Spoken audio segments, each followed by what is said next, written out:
opinions expressed in this program are those of the speakers and do not necessarily reflect the views or positions of any entities they represent. Find us on the web at mbradio.us. You're listening to the Farron Dozier Show on KCAA Radio, 106.5 FM, 1050 AM in the Inland Empire. Also streaming from the KCAARadar.com website, MBR Radio, TuneIn Radio, Pandora, Google Play, Blog Talk Radio, iHeartRadio, Podcast, Stitcher, Amazon Radio, just to list a few. Oh yeah, and the streaming videos are located at Tiki Live or Rumble under the Farron Dozier Show. Catch us live or catch us on the archives at Farron Dozier Show. Shout us out, what's the count? Visit farrond.com for more information.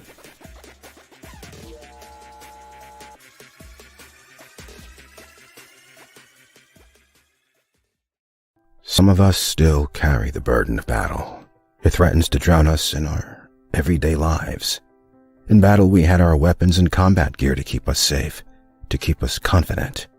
But when we returned home, we were not armed with weapons and gear to cope with our own minds. I was lucky to find my combat gear, my mental weapon, and it's called Calmago.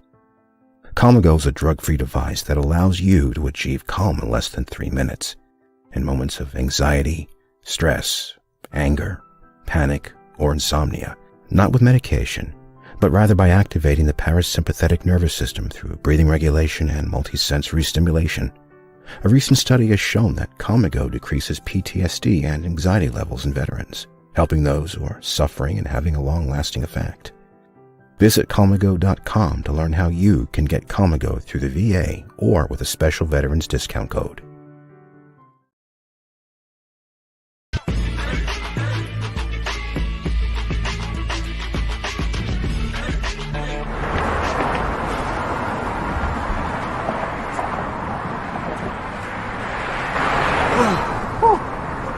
Hey, what's up, man? How you doing? I'm blessed, my brother. How you doing? I'm good, man. I'm good. Hey, did you see the game last night? Oh, that was a good game. But did you see the shot? I lost money from that shot. Oh, man, that shot was cold, I man. hated it, but it was good. Damn. What's in those jeans? You really want to know? I do. Exhaustion, muscle spasms, asthmatic issues, unexpected sickle cell trait crises. Damn. Are you serious? When I was young, I found out I had sickle cell trait. My mom's told me, but I ain't have no knowledge of it. But when I got older, I had a child, and the doctor told me my daughter has sickle cell trait. Do you know the facts that both parents have sickle cell trait? There's a 50% chance the child may have the trait, and 25% chance the child may have the disease. Hey, that's what's the count. Do you know that 2.5 million people in the United States have sickle cell trait, 300 million people globally? I didn't find out I had sickle cell trait until I was in the Army 10 years. Next thing you know, I had a sickle cell trait exertion site. Sickle cell? I thought that was a black gene or something. Nah, man, the Latin community is number 2. 1 out of 36,000 babies are being born with sickle cell disease. You could be Caucasian, Mediterranean, European. You gotta know your bloodline, man. There is an inherited gene in our community that has been forgotten. The name is sickle cell trait. WDCONSCT, also known as What's the Count, is out to bring awareness, education, and prevention to people all over the globe. Want more information? Call us now at 323-215-5384 or visit www.wdconsct.org.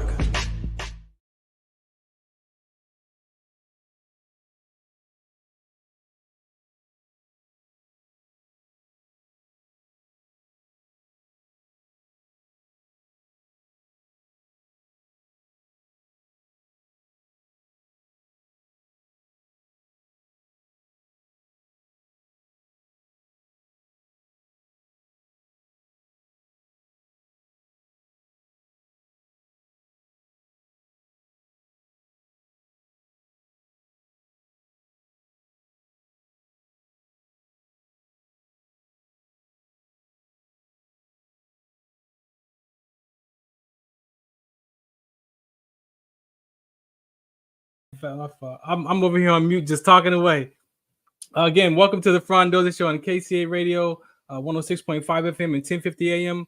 also on NBAR Radio. Again, thank you for listening in.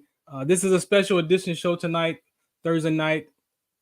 Usually I'm here on Sunday nights with the combined show of these two networks. However, shouts out to my counterpart. She's unavailable tonight, but she set this up. We were going to have a men's mental health discussion here, but she's unavailable. So the show goes on. I have a guest here, Quincy White, who's going to be sharing just what it is for himself around what it is to be a man. Like, there are so many different conversations in the world right now. And for us as men, you know, we have these labels, we have these things that we deal with. And so tonight, I just want to have a conversation with him. He's a music artist as well, and he'll share some more about his background. But what I do is I don't do much research on my guests because I want to be in this conversation as everyone else who's listening authentically. So again, these conversations are organic. However, this is live, so you know things happen. So we're responsible for these technical difficulties. But Quincy, man, how are you? I'm good, bro. How are you? I'm good, man. Thank you for hanging out tonight. Thank you for having me, bro. Appreciate you, man. Just give the people a little bit of background, and then we'll get started in the conversation. Well, my name is Quincy White. I'm a hip hop artist out of South Central LA. Grew up on 127th and Broadway. Been rapping since I was a kid. Yeah, and got a daughter, one daughter. That's it, really. All right, cool. I'm familiar with the area a little bit. My dad, my grandparents, they had a barbershop on Broadway in Manchester. So I grew up in that area a little bit. Ways away, but yeah, a little ways away. Yeah, you're down further. Yeah. So give me some background, man. What was it like for you growing up in your neighborhood? I mean, it was just like growing up anywhere else, you know what I mean? Like, I feel like you get adapted to your surroundings and you learn how to move and, I grew up in a gang neighborhood, so it was a little rough in that aspect, but shit, I mean, just LA in general, you got to move a certain way. So you just, staying out of trouble the best you can and I was focused on what I had to do. At first I was playing basketball. Okay. And then when I started rapping, I kind of slowed down from doing basketball and just went all the way in on this. So yeah. So that's cool. I have a sports segment called 20-second timeout sports segment, Chasing Hoop Dreams for basketball. Growing up in the basketball time frame, what was that? What was it like for you? I mean, shit, it was an escape, honestly. Like, it was just something that I was in love with. You know, me and my homies to just go out like every weekend or every night and find a gym where we can play at, or even sometimes we'll find runs like on outside courts some nights in the summer, like. Yeah. And then I played for my high school for a few years before I quit basketball and started rapping. So I'm still a fan of basketball. I watch it all the time.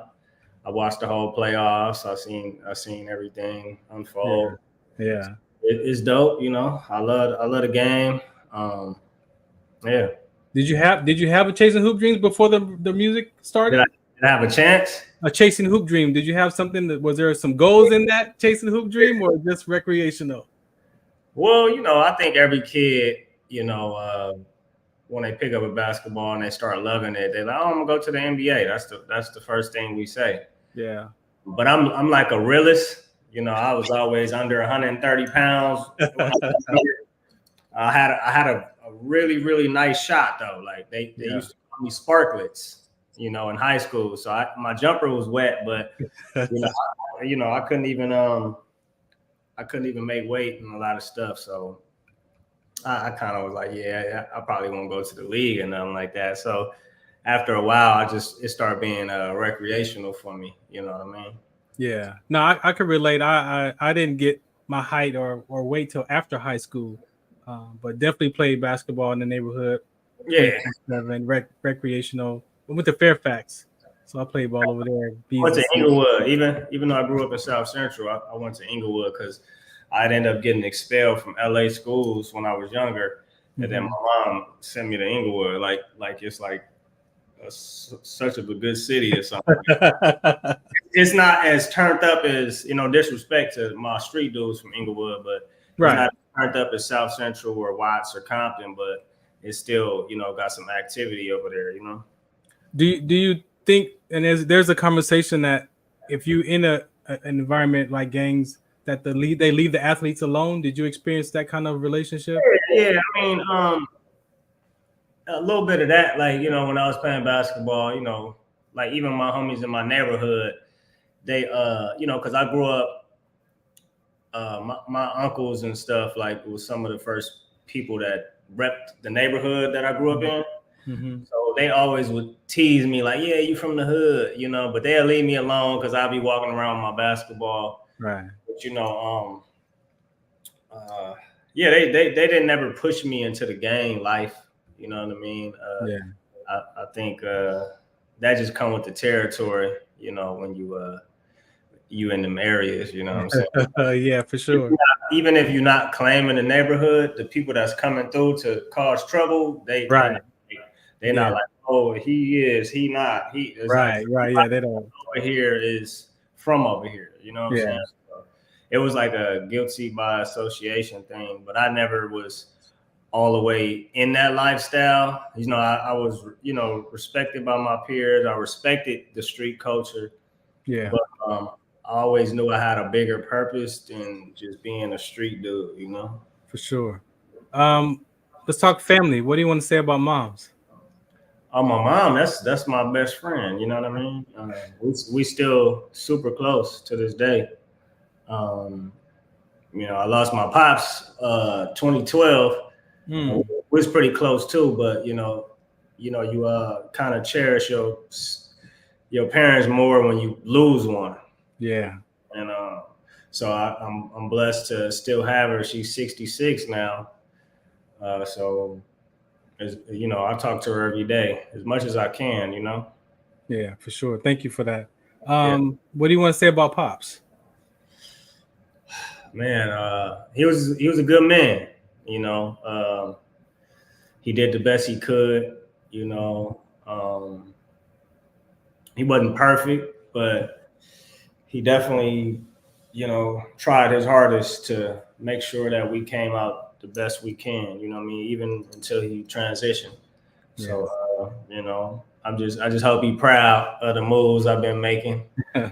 All of us, you know what I mean? For sure. Yeah, so. Yeah, I lost my dad transitioned in 2019. And so like you said, we have deaths in our family, but it's something different when it's a parent, man. Yeah, it's different. And it's a different type of experience. And I was grateful that he and I was able to reconcile that last 8 years. Yeah, I did some work on myself in my transition out of the military and some mental health stuff, and discovered that I had some thoughts about my parents. And when like you said, when I looked at them, man, they did the best they could with what they had. Right. Especially at the age that they were when they had me at 19 and 20. So when you look at it from another perspective, it's like, wait a minute, how can I be mad at that? Let me take responsibility for my life. And it's our first time doing it. You know what I mean? Like, I was never a parent before I had my daughter. And honestly, I'm not a perfect parent, but I do the best I can. You know what I mean? Just try to teach her morals and respect herself and others. And but we learn as we go. We can learn from our parents' mistakes and the mistakes of other parents you might be around. Right. And just in being accountable, and I shouldn't have did that, and correct your behavior or whatever you might have done that might affect your child in a negative way. So you see, my daughter is she's on the spectrum. She's autistic, but it's mild. It's not crazy. Mm-hmm. She had a little speech delay, but now she's starting to talk a lot better. She's 9 now. Mm-hmm. So I just try to do the best I can with that, because it's already hard enough, with no disadvantages. For sure. Know? So I'm trying to equip her the best way possible. So even if I'm not here, she'll be all right. You know what I'm saying? For sure. We're gonna touch on that too, because I heard your song Dedicate. Yeah. So I want to touch on that in a little bit. But your mental toughness, growing up in South Central LA, you got some athletic background, obviously. You had your pops and your moms. Who do you equate that mental toughness growing up, if you had to? Oh, like where it come from? Yeah, where it came from. Honestly, man, both of my parents was mentally tough. You know, my dad wasn't really a stressor. I could tell things might get to him, but he didn't like hold on to stuff, as well as my mom. And I'm like kind of the opposite. I be holding on to a lot of stuff. But I'm correcting that now, you know, because you know, we all go through different stuff and we all react to different things differently. So exactly, that's just my experience, and I know that holding on to things, it's a burden on your heart, on your mind. So you do yourself a disservice by holding on to things. So I'm just letting go, letting God deal with everything, and whatever's meant for me, I just do the best I can, you know? Yeah, and I appreciate you, man, because this is one of the things that, you know, this month being men's mental health awareness, these are the kind of conversations that we've been having on the Sunday night episode. And I actually did an event in Riverside with some men, about 12 men, and we were talking about just what it is to be a man and a male and a father. And it was it's so many layers to it, right?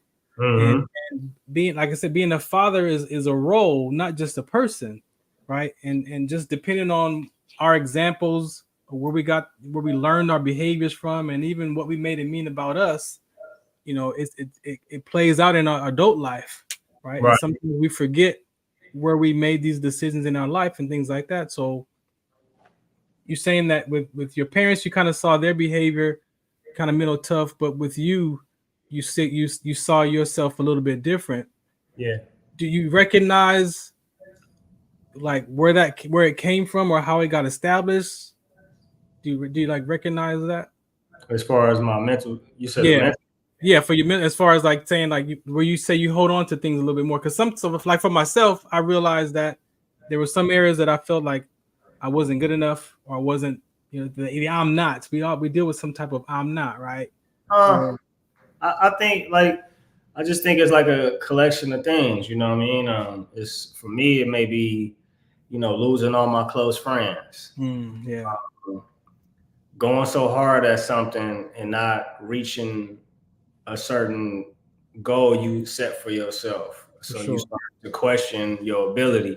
But everybody else around you is like, man, you're great, you know, you're a legend, you know, whatever they may say about you. But ultimately, it's up to how you feel about yourself. And then we watch other people's success where we might have started with somebody and they here and we like right here. Right.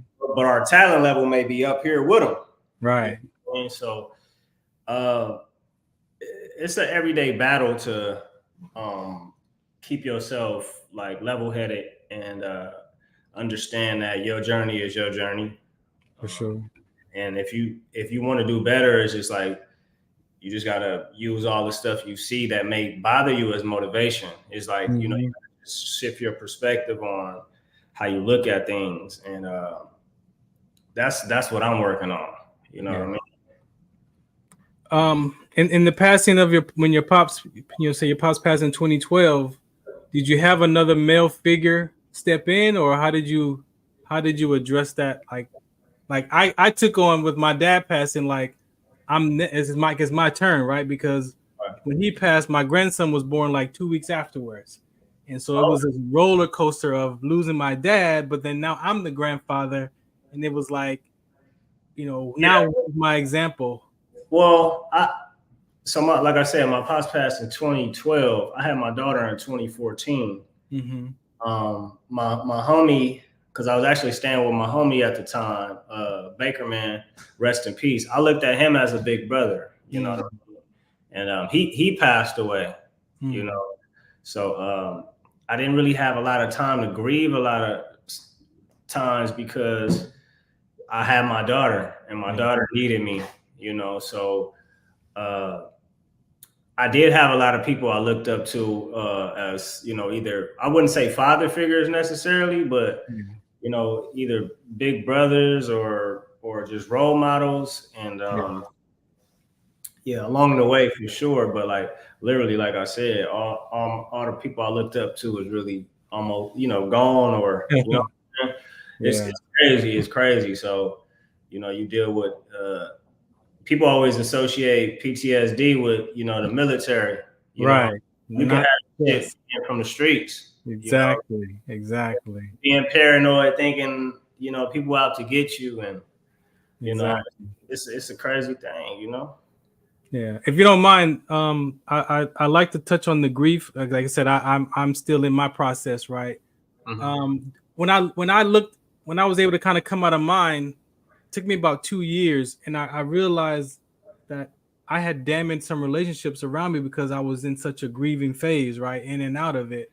Yeah.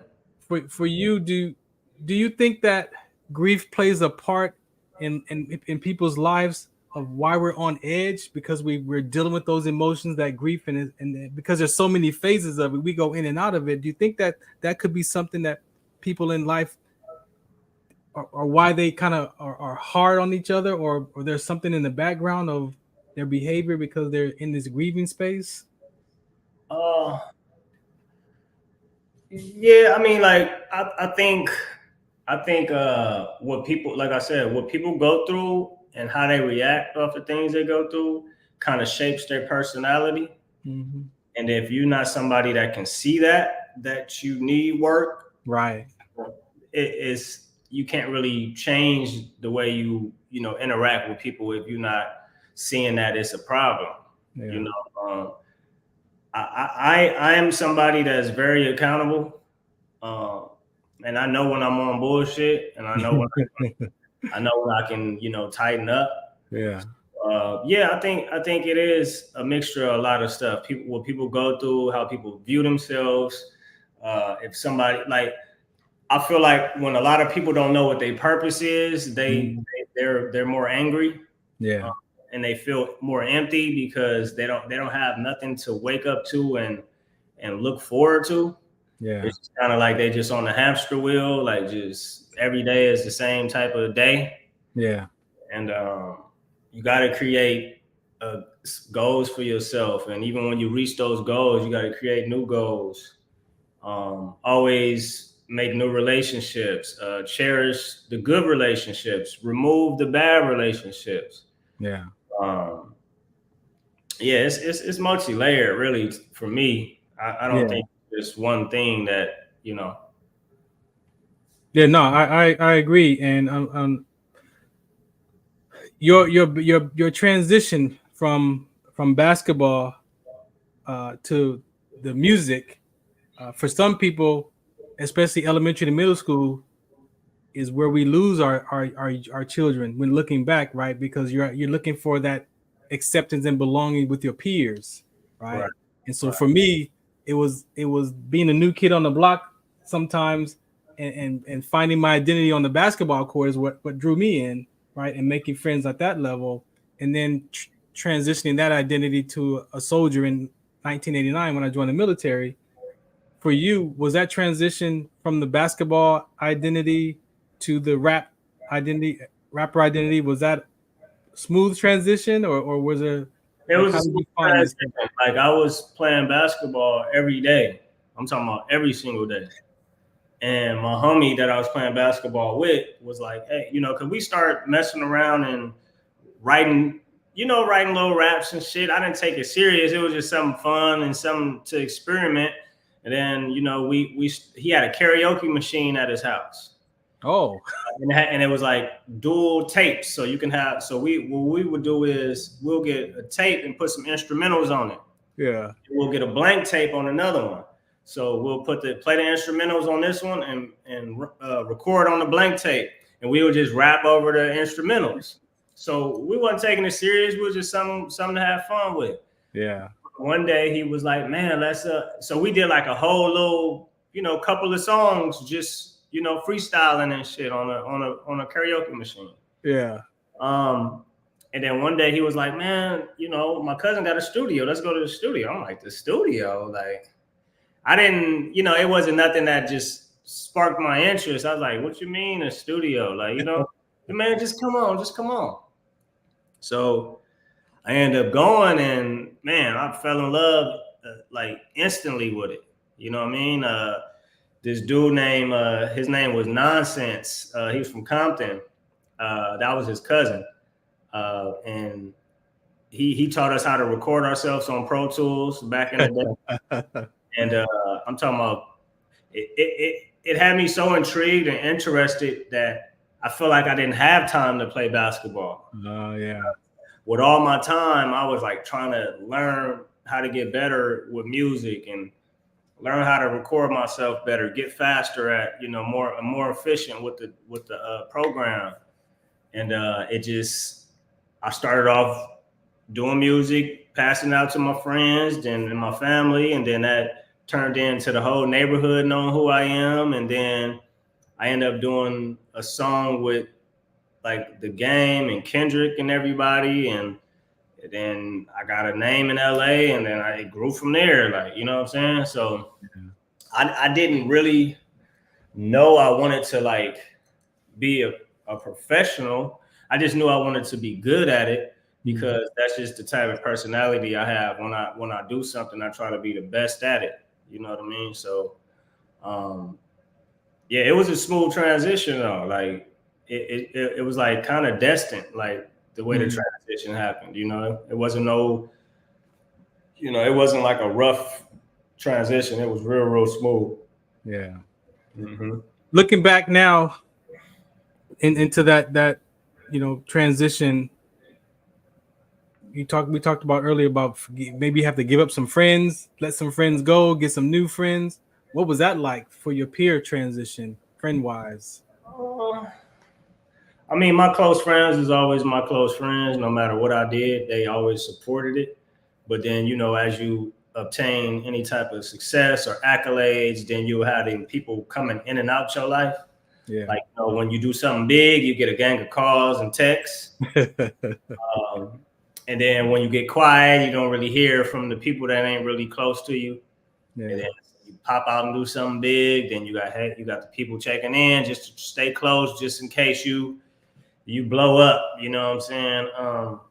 So I know how to, because I've been like exposed to, being around famous people since I was like 18, 19. Mm-hmm. So I kind of know when somebody's being opportunistic. And I know how to fish that out. And to be able to differentiate who's genuine and who's not is been really easy for me. Yeah.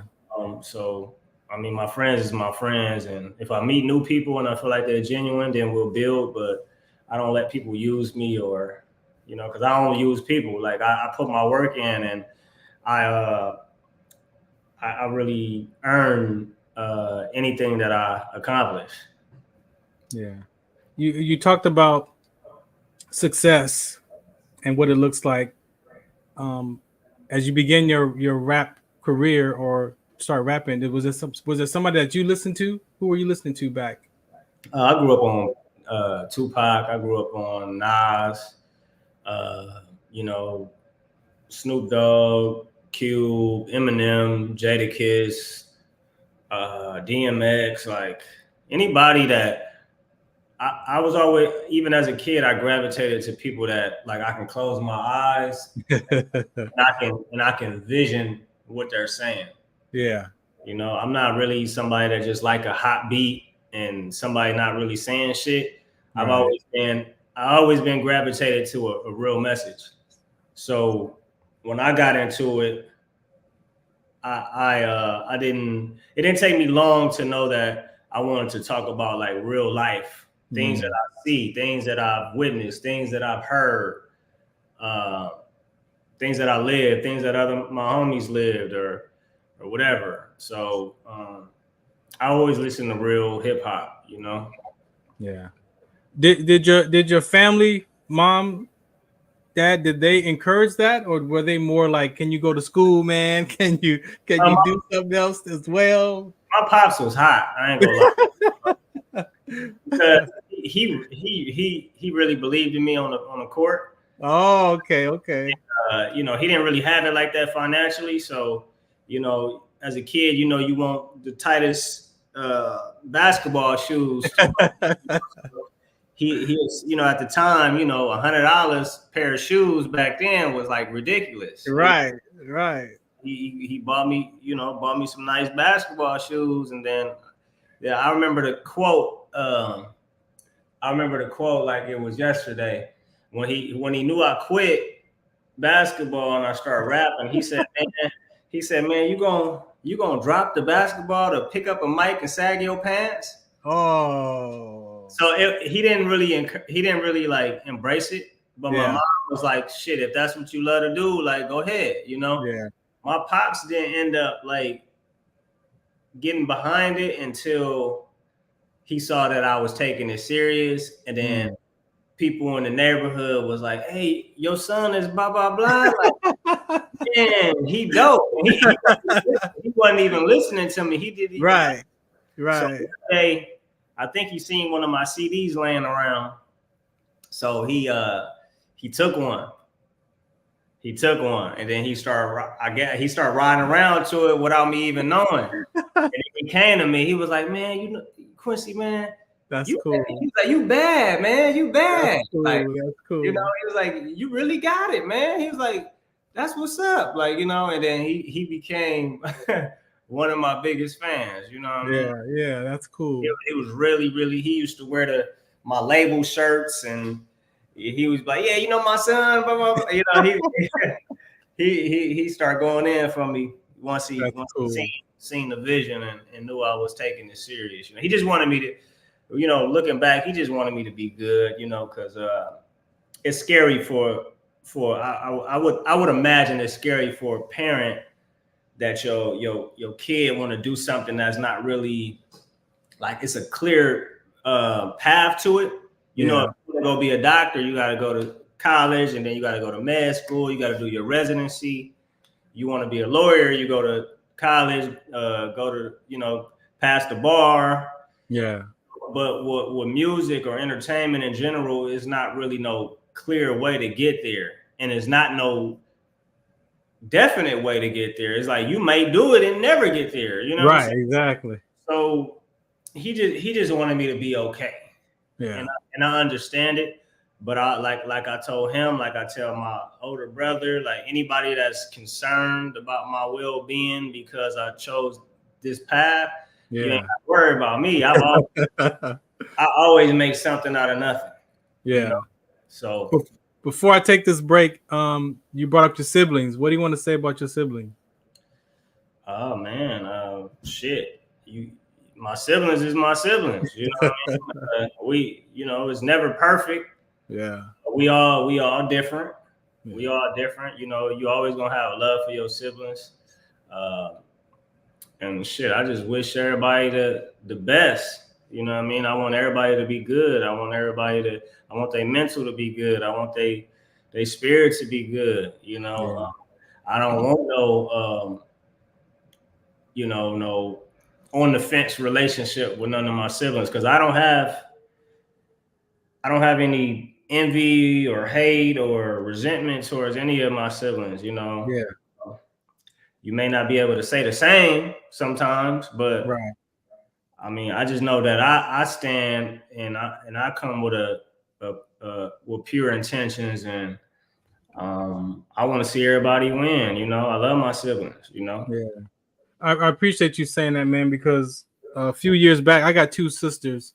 We have different dads, but when I started, you know, getting back into church and just looking at life and doing like I said, my own healing with my own, you know, self-forgiveness and just stuff I've been through, I saw that, you know, there's a love, you know, the English language for love is like, I love you, I love my car, I love like, it's just like, I love you, and it's 72 degrees outside. Like, it's the same word we use to describe report on our emotions to things in life. But when I started looking at, more in depth of love, there's a love called, agape love. We hear about agape love relationship, but there's a love for our siblings and our family called storge love. Storge. Storge love, and storge love is a love for a family and siblings, but it also comes with an obligation type of love because it's family, right? Bro. So when I learned that, I was like, wow. Bro.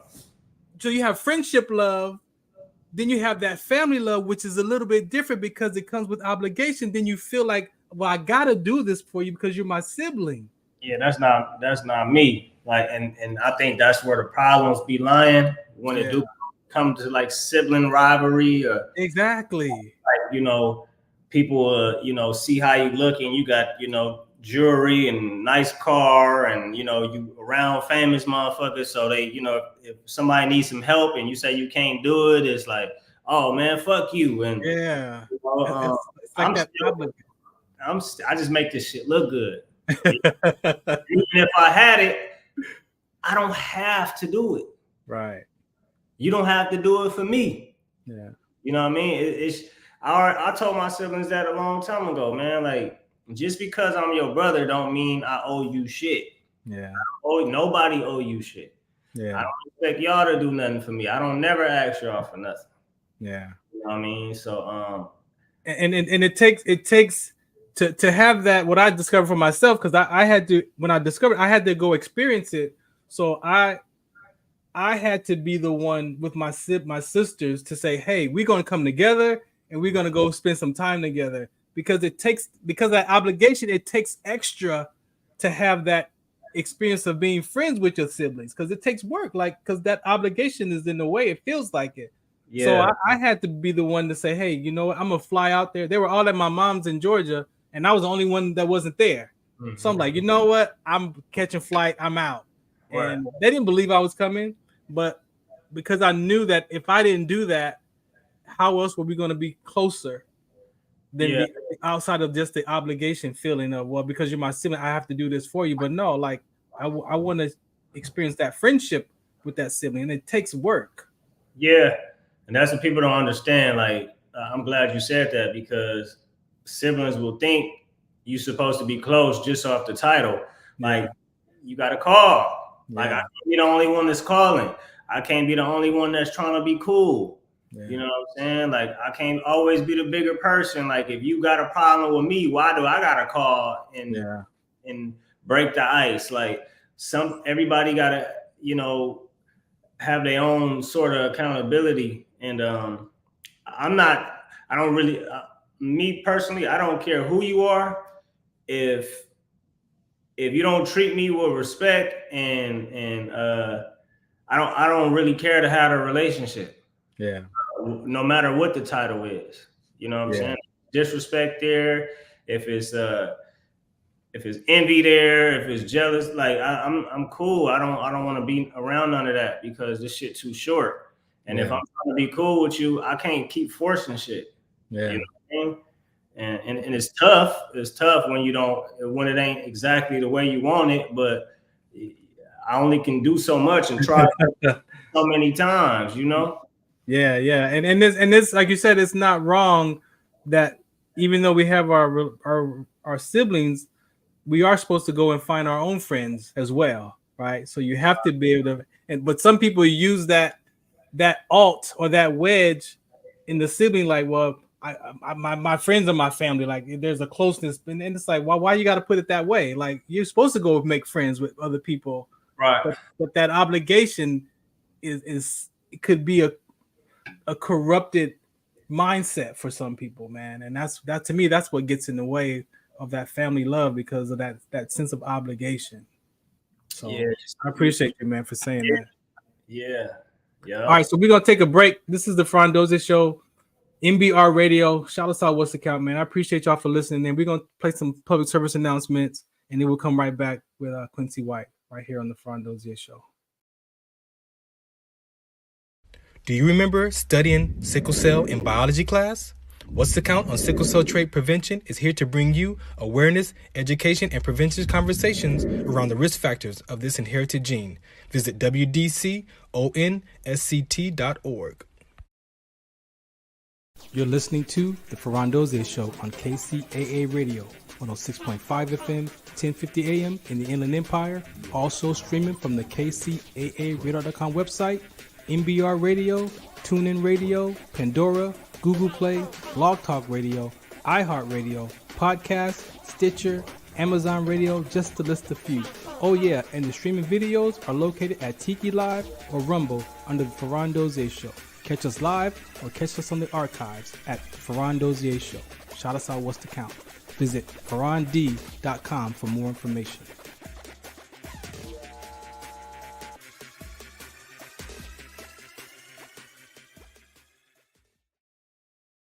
Zetovia salve, made from natural and organic ingredients, good for inflammation, poor circulation, hemorrhoids, yeast infection, lip sores, dry coughs, eye pain, minor cuts and bruises, and ready to purchase at botanicaherbalco.com.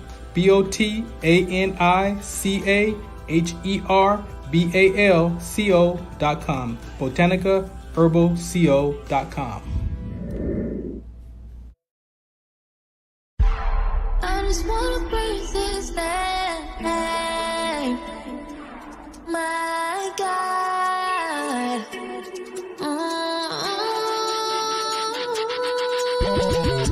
Lift this name up high, dedicate this life, give them all we got.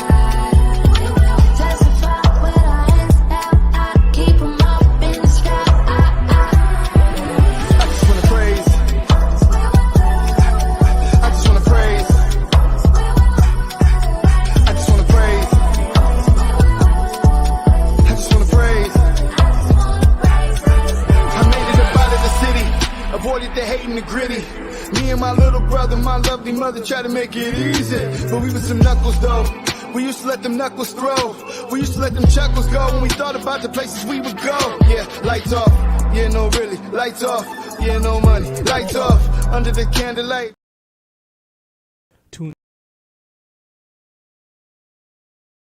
Tune in to the Farron Dozier Show on KCA Radio 106.5 FM, 1050 AM, also streaming from the KCARadio.com website on Sunday nights at 8 p.m. Pacific Time. Brought to you by Sports Collective TV, Sports Collective Radio, and Sports Collective Media. We got the Heme Factor, we got In the Zone, and we got Fourth Down in the 20-second timeout sports segment. All for you right here on the Farron Dozier Show on KCA Radio 106.5 FM, 1050 AM, also streaming from the KCARadio.com website with my guest hosts Robert Lamar and Coach Will.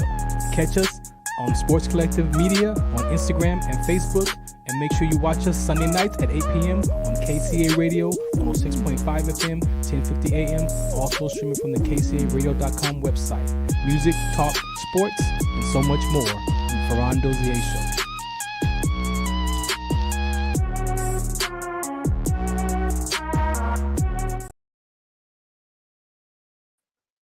All right, welcome back to the special episode of the Farron Dozier Show. No holds back bars. We're talking about what it is to be a man, a male. We're going to talk about what it is to be a father. Just things that I believe that, when I talked to these men this past weekend, one of the major conversations that I walked away with that Saturday evening was, how can us as men be vulnerable enough with our partners, our wives or our girlfriends, or even our male friends, and then share openly without having that information weaponized against us later on in a disagreement or an argument, right? And to hear these grown men say that was one of their biggest concerns in relationships, and by not being able to have that freedom or have that vulnerability, now we carry that weight. And you carry those emotions and you're unable to release them unless you go work out. For me, it was playing basketball until I had my exertion crisis. Now I can't exercise the way that I used to, so I have to find another outlet. But how do we deal with that? And since this is Men's Mental Health Awareness Month, this is something that I want to bring up with Quincy, man. You know,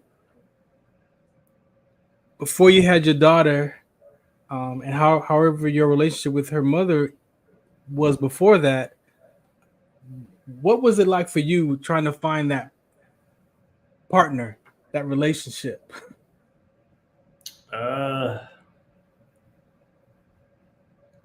mean, I had it with her, but it's like I was young, so I still was doing, crazy stuff. You know what I mean? But as far as what you were saying, as far as like being able to open up with somebody, that just got to be somebody you trust. Somebody that love you, they shouldn't weaponize it. That takes maturity. Mm-hmm. Somebody could tell you anything. Excuse me. Somebody should be like somebody you care about should be able to tell you stuff, and you don't like throw it back in their face. You know what I mean? Yeah. I know obviously we either done it to somebody or we went through it. Yeah. And it takes some time to build that special bond with somebody that's not going to do that to you. Yeah. And it's a beautiful thing when you do experience it. Sure. So when you hear mental health or men's mental health, what does that mean to you? Well, obviously, when you're younger, you don't really think it's a thing, or it's not something you think about because you just feel like you go through things and get over it. That's what we taught in the ghetto. Right. Or as black men, just stop, toughen up. Yeah. But like I said earlier in this episode, the things we go through and how it affects us really shape who we are. So it's important that you know that and get a hold of that, because if you just keep going through things and sweeping it under the rug, one day you may be like, you may feel super depressed, super anxious, super paranoid, and just don't understand where it's coming from until you just sit and center yourself and like, damn, I didn't know this was bothering me. I didn't know the relationship with this person still haunts me. I didn't know that, this person dying, I didn't get over that. Right. Or this relationship, I didn't heal from that, even though I'm in another relationship. I'm exactly off the 3 relationships ago. Like, so that's just something you gotta stay on top of, because just like, us eating every day and paying our bills or whatever the case may be, that's ultimately up to you. So your mental health is up to you as well. And even because I've done counseling before, even with counseling, you still have to do the work. Still got to do the work. You may leave on a high talking to that counselor or that that life. Right. I'm not gonna be like this no more, but and then something happened. You, my man, F that. Like right back at it, huh? Man, this is bullshit. Like life is trash. Like yeah. You know what I mean? But you just gotta stay on top of it, man. And it's a everyday battle. You know what I'm saying? But only the strong survive. They say that for a reason. Yeah. So go ahead. Yeah, it's not saying that you can't have a weak moment, but you have to ultimately get over those things and heal from them. Really, not just get over them, heal from them. Heal, yeah. Those mental health classes, whether you take personal development classes like I did, and the mental health, I did cognitive behavior. Looking at the Bible is full of principles to be used by, so you got to apply those to your life. And doing that's like you said, when you apply those ways and principles, you experience yourself differently. You experience life at a level of peace, because for me, it was like I live so far in the future of uncertainty that I can't control. So I had the anxiety today, especially when I made it mean my life was over, when my career ended, because my identity was now in that uniform. So it went from basketball to the camouflage to my rank. And then when that was off, it was like, well, I don't even know who Farron is. Like, who am I outside of this uniform? Exactly. So it was a wrap. And so my subconscious mind had collected enough evidence that life was over. So it was like, why bother? Like if I'm gone, who cares? But I held on to my youngest daughter Dozier because I just knew like the basketball I had some mental toughness. Like I knew I was tough, but that anxiety and depression was something that I had never experienced at that level.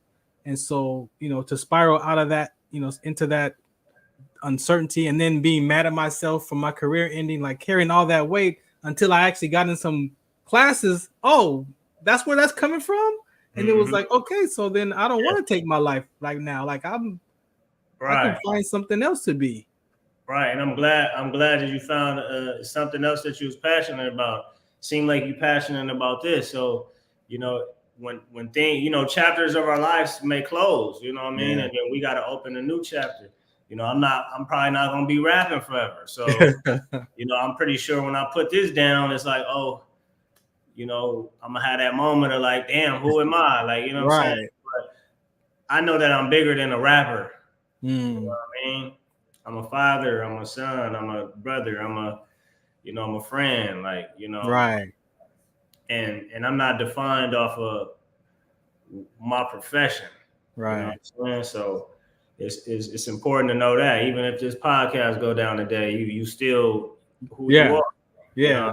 So yeah. No, you're right, because I in that depression in 2009, my buddy was like, man, because we were sports fans, so we watched sports all day, and so he was like, man, why don't you go do like a sports show? I've seen some stuff online, so I looked online and found Blog Talk back then in 2009, and started a show with this guy from Boston, and we did a sports show. Now he did most of the talking because I was just trying to hang on to life, but just having those weekly shows kept me wanting to stay alive to live into that next episode and create that next episode. So the radio became a passion. For some people, they find music to save their life. So people find different things.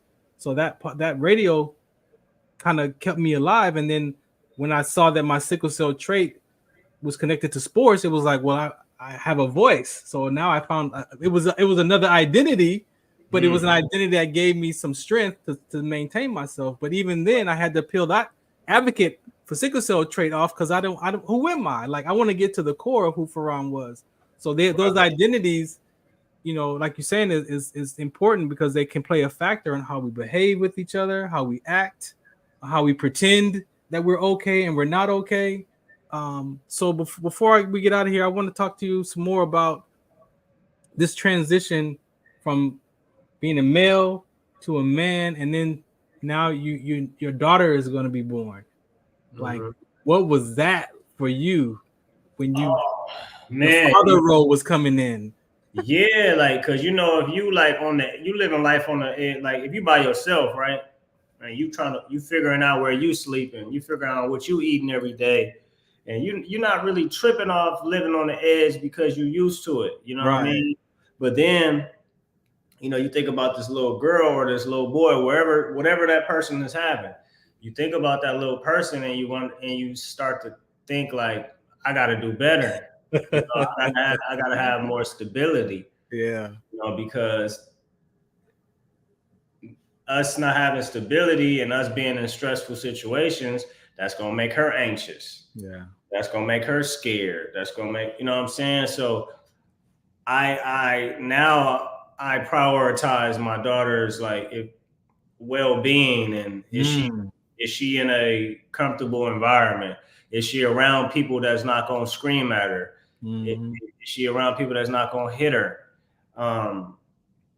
So like I try to create this world around her where she don't got to worry about things. She don't, especially the things that I had to worry about coming up. Where we was going to sleep.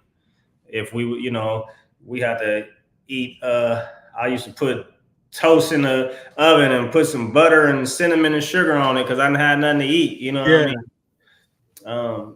Crazy. So she ain't got to worry about it. She eating crab legs and she eat. You know what I'm saying? She going outside and say, "Oh, I don't want to get in that car. I want to get in this car." Like, she ain't got to worry about shit that I had to worry about. So that's my priority, is making sure she comfortable. I never had my own room as a kid. Like, she got her own room. Like, at my house and her mom's house. So shit, that's my priority, man, is just making sure she live a way better life than I did. No doubt. You know, I'm gonna ask you this question. Have you ever thought about when you came home, whether it was your house or apartment, and said, "Hey, foundation, thank you for holding up the house." Have you ever thought about that foundation of that home or that apartment building? No, I thank God for, the roof over my head for sure, but I don't think I went as far as like, thanking the foundation, the plot and all that. Right. But that's a good way to look at it. You know what I'm saying? But I am thankful for every time I eat, like, Yeah. when I go out and I make it back safe. Yeah. That I can move my hand. I got all my fingers and toes, and I can see and I can hear. Like, yeah, I'm very grateful. And even in my lowest moments, I try to have some sort of gratitude. You know what I mean? Because shit can be worse. I can be on the streets. I can be on drugs. I can be in jail. I can be dead. You know. So, I use that foundation of the house because, like I said, when my dad passed, and then I'm a grandfather. I have 3 grandchildren, a grandson and 2 granddaughters. I have 3 daughters myself, and sometimes as men, as fathers, we don't get that. Hey, Dad, thank you. Right? Hey, Dad, thanks for doing this. Thanks for doing that. So the way that I saw that for myself was a lot of times we think that as men we're the roof of the house or we're the roof of the family. We cover the family, but in that foundation of a house, if that foundation is cracked, it doesn't matter how beautiful, how expensive that house is, that house can be condemned. Mm-hmm.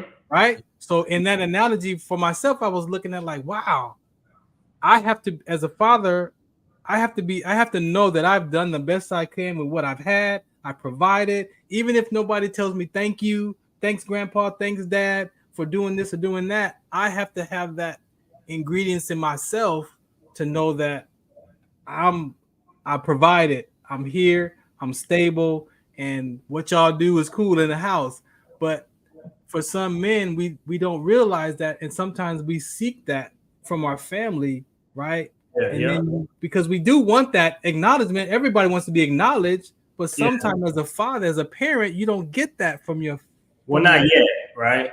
Because they're not understanding what's really going on. Exactly, right? Exactly. Older, and they're like, damn, Dad, you was really a good dad.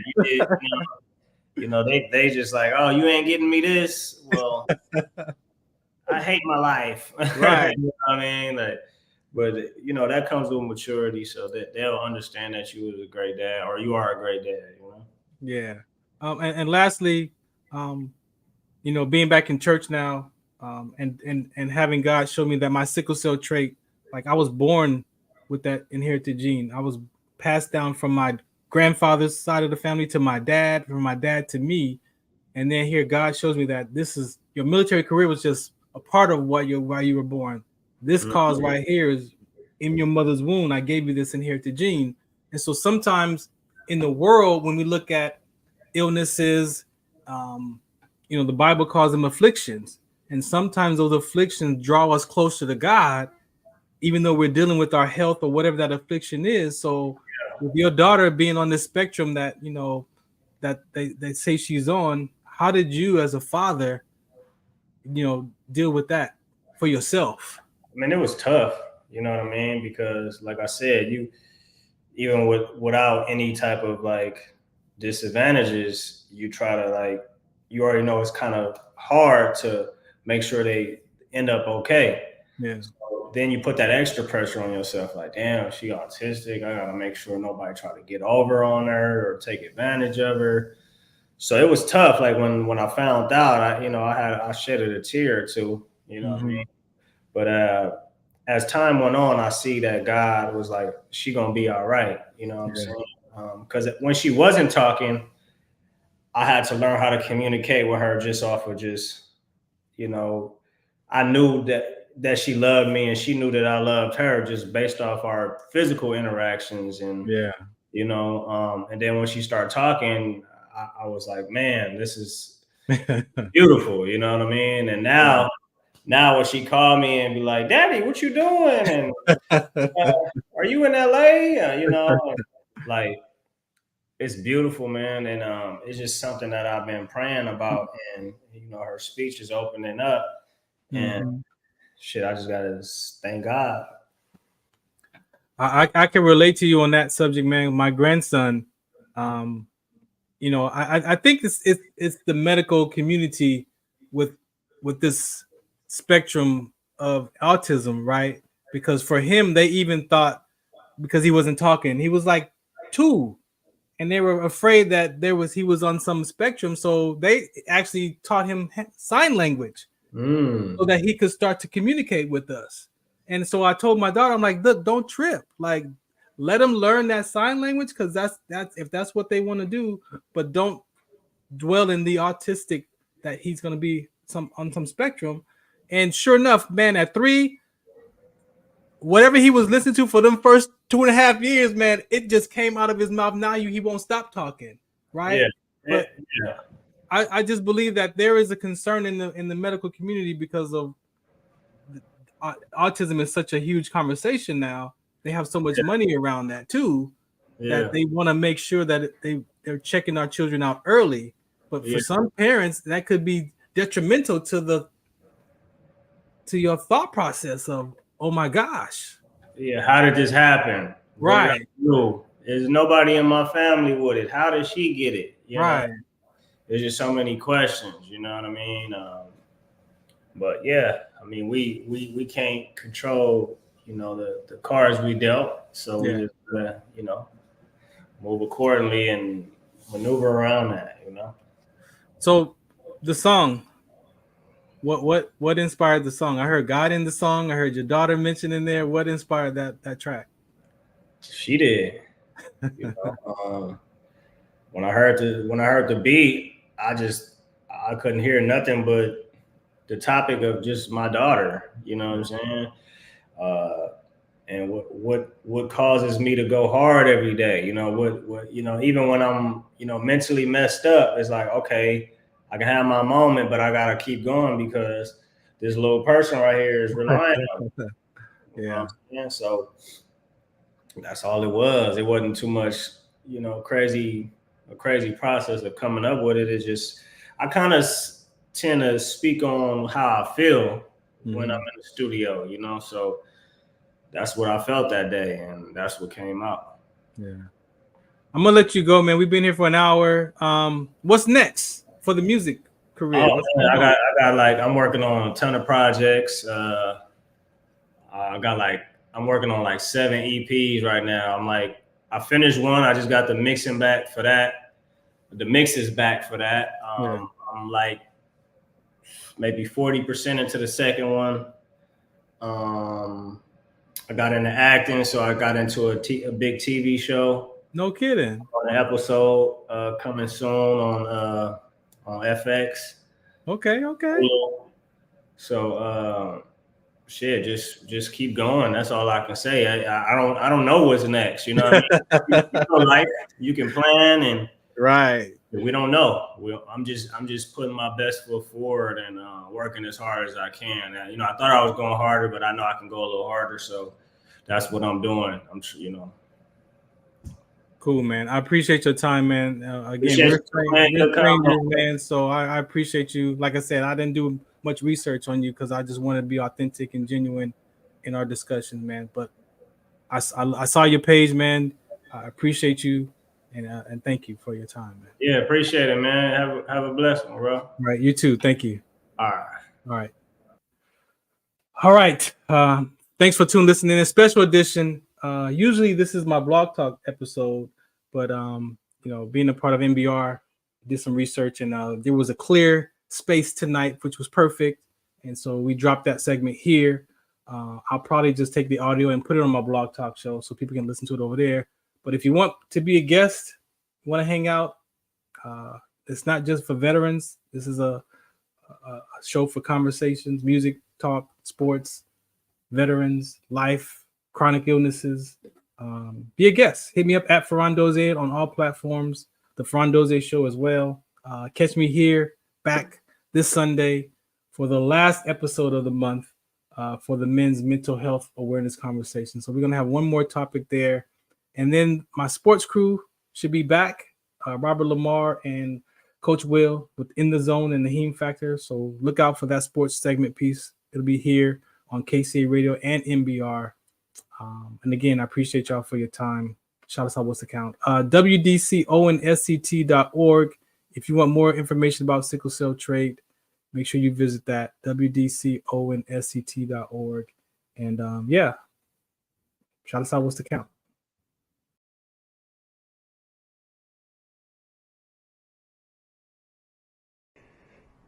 Muchos de nosotros nos vemos afectados por la enfermedad de células falciformes a diario y un número creciente simplemente no nos damos cuenta. Los impactos de esta enfermedad afectan a todas las personas y en especialmente a las personas de color y con antecedentes diversos. Estar en servicio conmigo y con los demás a medida que creamos una mayor conciencia sobre cómo identificar y dirigir el tratamiento de los rasgos de células falciformes y ayudar a las familias a saber cómo superar el trastorno de células falciformes. WDCONS.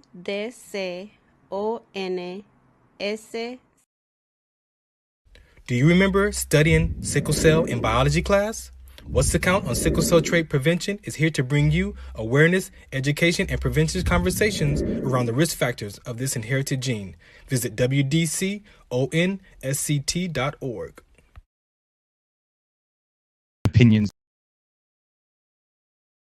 Opinions expressed in this program are those of the speakers and do not necessarily reflect the views or positions of any entities they represent. Find us on the web at mbradio.us.